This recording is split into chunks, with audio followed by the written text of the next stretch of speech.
So, with that being said, we're going to go into our first segment called Digging Deeper. Question number one: what does it mean to be a teenage Christian?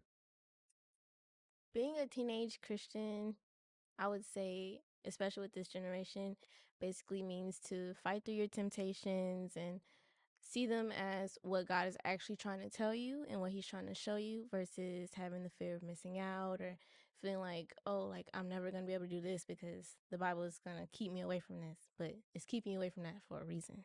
So, Okay, I like that educated answer. Go ahead, girl. I love what you said about the fear of missing out because that really is that's it's a big one. bad. Yeah. To know that you're going to isolate yourself from everyone else just because you're standing on business on what you believe Yep. on, it's a lonely place. You could find yourself friendless. You could find yourself Extremely.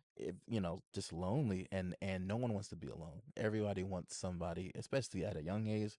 Usually when you get a little older, you get a little more independent or whatever it might be, but no one wants to play by themselves. No one wants Right. to do that. So it's kind of like being ostracized or cast aside or being called the person that doesn't fit in, or you not like us. Exactly. You know what I'm saying? Exactly. That can sometimes make you feel less than because of other people's opinion of what you are willing and to do and willing not to do. I know Right. growing up I was known as a church boy. So it was kind of tough but not too tough. Thank God I had football. Cuz if I wasn't, captain of the football team or wearing my jersey on Friday and that wasn't like my support group of a group of guys, Hmm.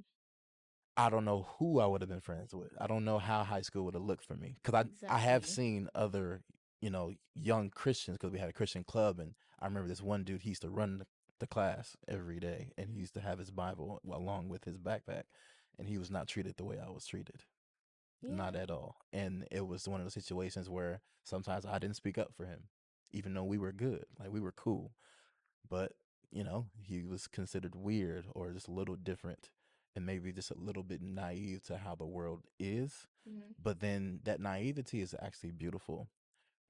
If you think about the fall of man, we ate from the tree of knowledge. We found out that we were naked, so we Right. clothed ourselves. We found out information. And as we know, too much information too soon corrupts. So as young people, I feel like not that we should be naive to the world, but that sense of innocence before we get there is beautiful. And I think that was his original plan for us to just be innocent in the garden, fully trusting in him for everything instead of leaning on our own understanding. Right. Second question: what are some of the difficulties that our Christian youth face today? Well, like I said, fear of missing out, that's really bad with a lot of our younger Christians or our people that were still trying to get into their Christianity. Hmm. They're still having that fear of missing out. I would say anything that they were brought up or raised on, because some people weren't brought up on Christianity, and Facts. it's kind of harder to find that for yourself later on in life as you're growing up because that's not really what you know. So that's basically one of our or two of our difficulties that we go through. Yeah, I know that it's hard to continue to stay safe when there's so many temptations out there and so many different people in your ear. And that's why, like I said, information is what kills us because it's like, well, Bible tells me this, but then I went to this college professor and he told me Whole another based on thing. science all of this, and it's like, okay, well, now we got too many people in our ear, Yeah. right? And we got too many people giving us influence where it's like, if this is what I'm choosing to stand on, if it's contrary to the word, I can't indulge it. I'm open to hearing other people's opinions and other people's whatever. But respectfully, I'ma still stand ten Stick to toes my down word. on what I know to be true for myself. And I think that's also the issue. Like a lot of people you'll say, well, I used to go to church when I was younger, but now I'm an atheist or I'm this. And it's because they allowed life or experience to change their mind. And I think it's because a lot of people go to church, they get baptized, they sit in church, they do all that, but never come to know God for themselves, Right. like a personal relationship. So when you go through a hardship like a death of a family member or uh God Anything that can forbid you take get your mind away. exactly right, you get bullied, God forbid you get raped or something crazy, you are not like, God, why did you allow that to happen? You must not be real. And then you begin to curse his name, but it's like even when God allowed the devil to test Job, he was like, "Yeah, you can do whatever you want to him, but we have a relationship. He will Exactly. not denounce my name. He might complain, all of that."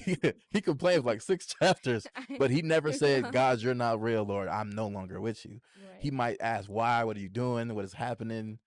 And went on a rant, but he never denounced God, and that's that kind of faith that he had in Job, and we had that example. Thank God, we're not the example. We had that example to stand on to say, life might throw everything it's got at me, but I'm not gonna give up on Him.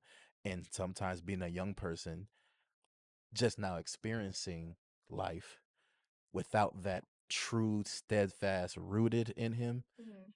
it's hard to stay with Him without being anchored because you haven't lived, You got a long everything life yet. pulling you in each direction. It's a lot. It takes a toll on you, actually. Facts. Facts.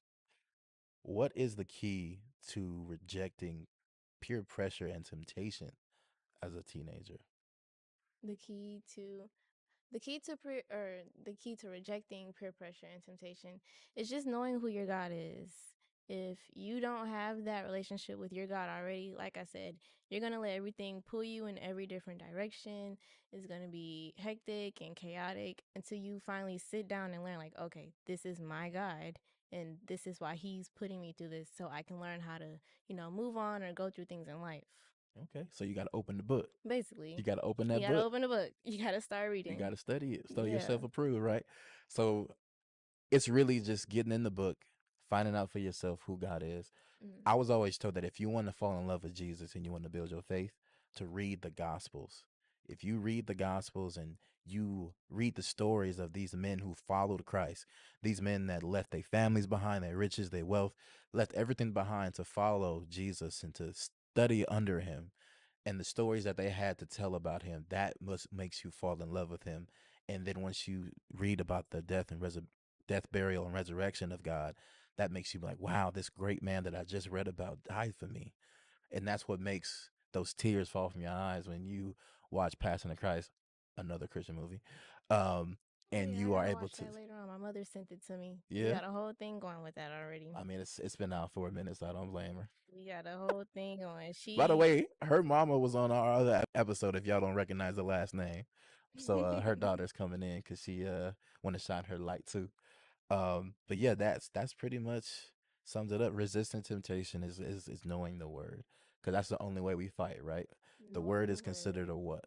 A sword. knowing the word, and realizing that whatever is tempting you is not really worth what Jesus died for. So, Amen. Say that again for the like, people. you gotta keep that in the back of your mind. Whatever is tempting you or pulling you, just remember this is not what he died for. You just got to keep that in the back of your mind. And it's going to be like, okay, well, I don't really want to do that anymore, anyways. I don't know why it sparked the interest in my mind to do that or to see whatever is going on about that. So, Period.